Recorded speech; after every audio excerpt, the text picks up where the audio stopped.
man's gradual maturing of his own life, a better life, a richer life, a more useful life.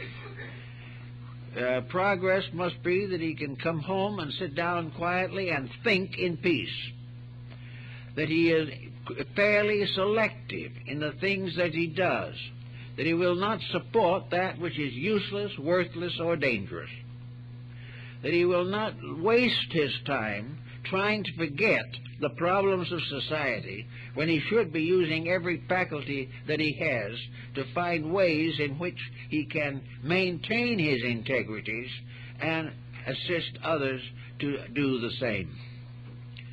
So we have this problem that we have worshipped progress. We have worshipped the concept of Star Wars.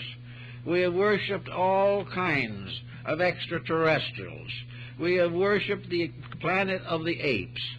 This type of thing is now considered to be amusement, informative, and just a little prophetic. We all have certain fears that the worst things we are watching might come true. Why are we doing this? What has happened? We didn't gain this from the basic concept of education as it was known in ancient times. We did not get these thoughts from Plato or Aristotle. We did not get them from Buddha or Christ.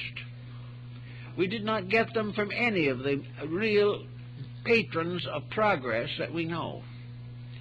We have always been taught to use life intelligently. We have been taught of the dignity of simple things. We have been taught to be moderate in all ways. We have been taught never to be slaves of our own possessions, and yet we have never learned the lesson. All we do is keep on in the same way.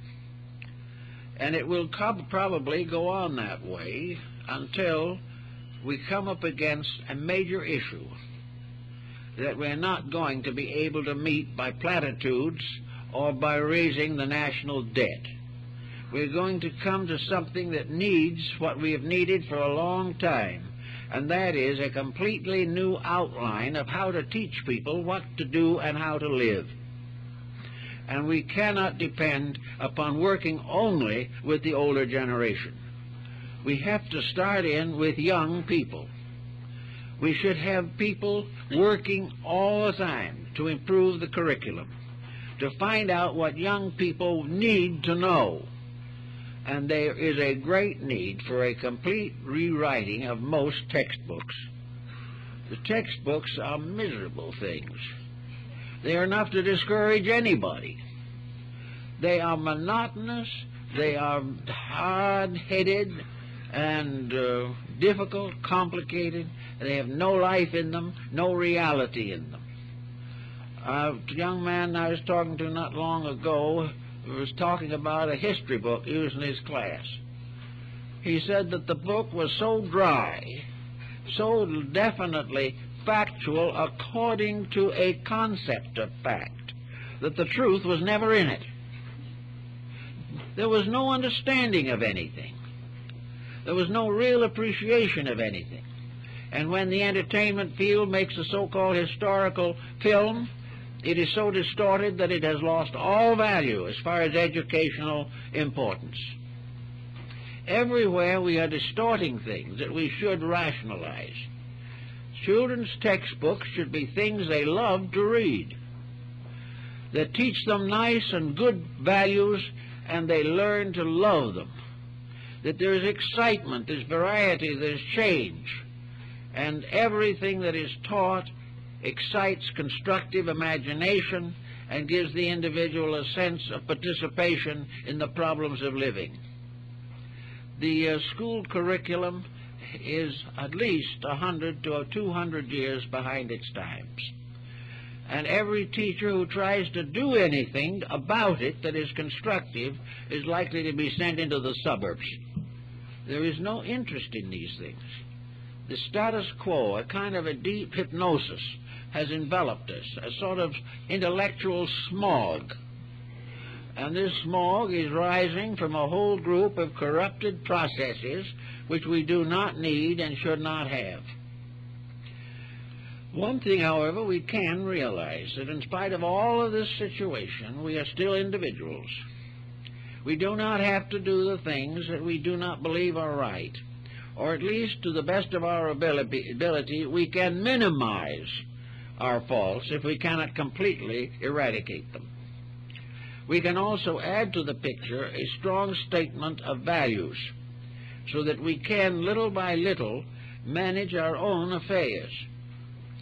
If we can do this properly, we will recover from another danger of the moment, and that is complete disillusionment, the breaking down of our psychological integration, worrying ourselves to death, frightening ourselves to death, and waiting each day for more bad news is not good for the human being. It is not good to live this way. It is not good for the person to feel that the situation is hopeless and helpless, and that there's nothing he can do about it anyway. Actually, there are things he can do about all these things. One thing he can do is to decide in his own mind whether things are helpless and hopeless. In order to really get that philosophy of life deeply embedded in our natures, we have to carefully and conscientiously avoid all that is good. We have to take away from our thinking the long-range policies that might in the long run be of the greatest value to the greatest number. We have to watch the disaster, but forget why it happened and what we should be doing about it. There are many ways in which the individual can restore a certain basic sense of values. And one, of course, of these most important weapons or instruments, if you want to call them that, is faith. The realization that somewhere in the pattern of things, this vast universal mystery of which we belong, that extends through countless billions of stars, as far as thought and mind can travel, and beyond the reach of the most exalted imagination, that all this great pageantry of things cannot be disrupted and destroyed by a few stupid human beings. That in all that we can do to destroy ourselves is to make a minor mess of things. But in the universe, we are not going to become to the end of anything. The greater pattern of things is that when we get to a certain degree with fatigue, we will drop out of the material world and come back later. But in the great picture of things, everything is working together for good. The difficulty is we don't appreciate that kind of good. Our idea of good is luxury. We wish to drift to heaven on flowery beds of ease.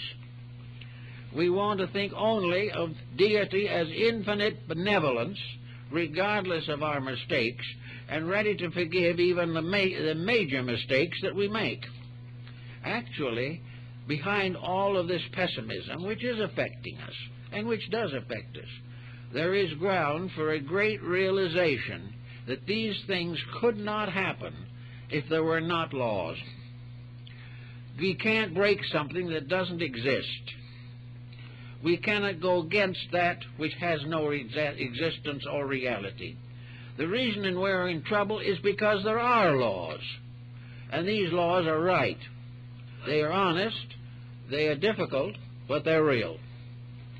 We are therefore constantly in the presence of the fact that our destiny is being protected at the expense of our appetites. We're going to have to change our own ways, but we are not headed for destruction. We are only headed for a disillusionment in things that never had any reality anyway. Education should begin to work with these problems. It should take every incident that arises in our confused political situation today and explain to young people why there is confusion, what is wrong, and what should be done about it. And with the newspaper in one hand and the piece of chalk in the other, a school teacher could accomplish quite a good deal. It's just the problem of getting a point of view. But if your point of view isn't what the majority of people want, you have a hard time putting it over. But today, the majority of people is becoming more aware of this. And day by day, every newspaper contains reports of new groups